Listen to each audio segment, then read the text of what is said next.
Welcome to our channel. ভিড় ছিল ট্রেনে। আমি সিট না পেয়ে আছি। ঘড়ি তখন 8:30। দেখলাম 25-26 বছরের একটি ছেলে আমার দিকে অনেকক্ষণ ধরেই তাকিয়ে আছে।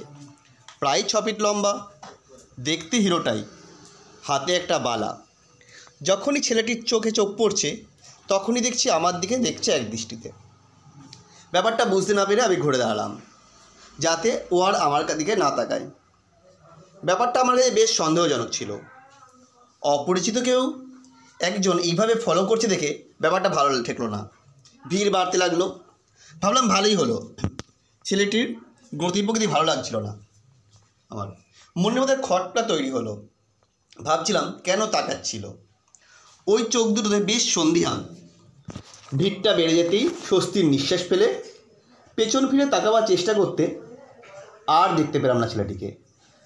যাই হোক, আমার এ বিষয়ে এত না ভাবলেও চলে। হয়তো আমার লেখা পড়ে, তাই হয়তো চিনতে পেরেছে। খারাপ চিন্তা ছেড়ে ভালো চিন্তাই করতে শুরু করেছি। তখন মানুষকে খারাপ ভাবা ঠিক নয়। নিজের মতো করে অনেক কিছুই ভেবে নিই আমরা, পরে দেখা যায় আমাদের দৃষ্টিভঙ্গিতে ভুল থাকে। ঠিক এমনটাই ভাবছি। হঠাৎ আমি তাকিয়ে দেখি ছেলেটি একদম আমার পাশে। আমি বুঝতে পারিনি কখন আমার পাশে দাঁড়িয়েছে। মুখের দিকে তাকাতেই দেখি আমাকে আপাদ মস্তক দেখছে। হঠাৎ করেই আমার হাতটা চেপে ধরল, বেশ শক্ত করেই। আমি কিছু বলতে যাব তার আগেই বলল, এড়িয়ে যাচ্ছেন আমাকে? জিজ্ঞাসা করলাম, কে আপনি? আমাকে আপনি বলছেন? আমাকে কি সত্যিই চিনতে পারলেন না স্যার? স্যার বলতে একটু ধাতস্থ হলাম। বললাম, চিনতে পারলাম না তো। আপনার ক্লাসে সবথেকে খারাপ ছেলেটা। ক্লাস 10-এর টেস্ট পরীক্ষার সময় খাতা কেড়ে নিয়েছিলেন বলে আমি বলেছিলাম আপনাকে দেখে নেব স্যার। সেই খারাপ ছেলেটাই আমি। বলতে পারেন ক্লাসের সবথেকে বদ ছেলেটা। জানেন স্যার, এখনও মনে পড়লেই খুব লজ্জা লাগে।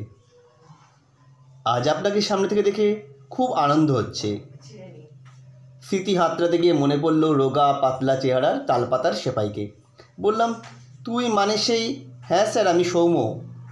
অনেকক্ষণ ধরে তাকিয়ে আছেন, আপনি চিনতে পারেননি বলেই হয়তো ঠিক বুঝতে পারেননি।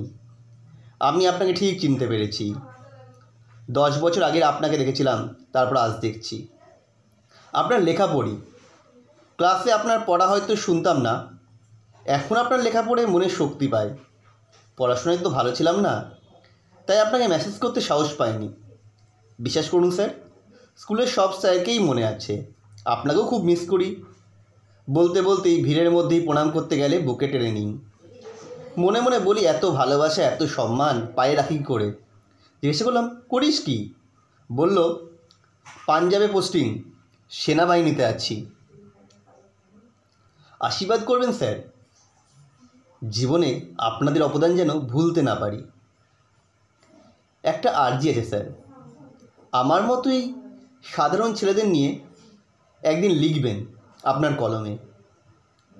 আমি পাঞ্জাব থেকে পড়ব আর আমার সব সহকর্মী বন্ধুদের শোনাবো। বলবো আমার স্যার লিখেছে। চোখটা ভেজে যাচ্ছিল আমার। ট্রেন হাওড়া ঢুকলো। নামলাম দুজনেই, ওর সাথে ওর বড় লাগেজ। আবার প্রণাম করতে গেলে আমি বলি, থাক রে। বলল, স্যার আপনার পা দুটো ছুঁতে দিন অন্তত। এই প্রণামটা আমার সব স্যারদের জন্য। আপনাদের আশীর্বাদ না থাকলে এতদূর আসতে পারতাম? বাবা মার পরেই তো আপনারা। শিক্ষকদের জীবনে এইগুলোই তো আসল পাওয়া।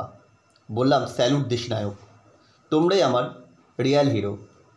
এটা সরজিৎ ঘোষের লেখা, ফেসবুক থেকে নেওয়া।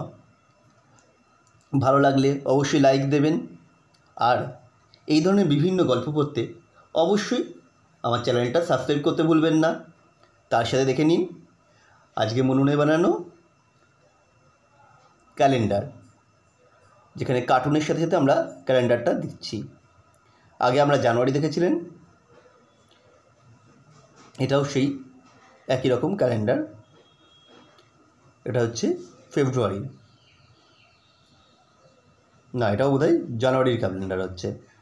যাই হোক, দেখতে থাকুন ক্যালেন্ডারটা। আর আপনারা যদি নিজেরাই এরকম ক্যালেন্ডার বানান সেটাও আমাদের কমেন্ট করে জানাবেন।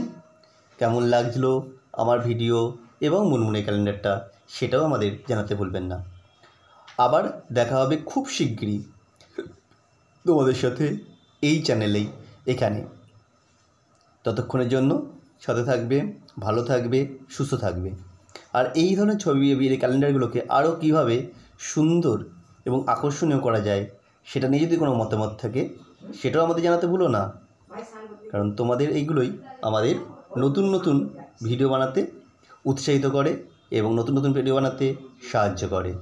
আবার দেখা হবে নেক্সট ভিডিওতে।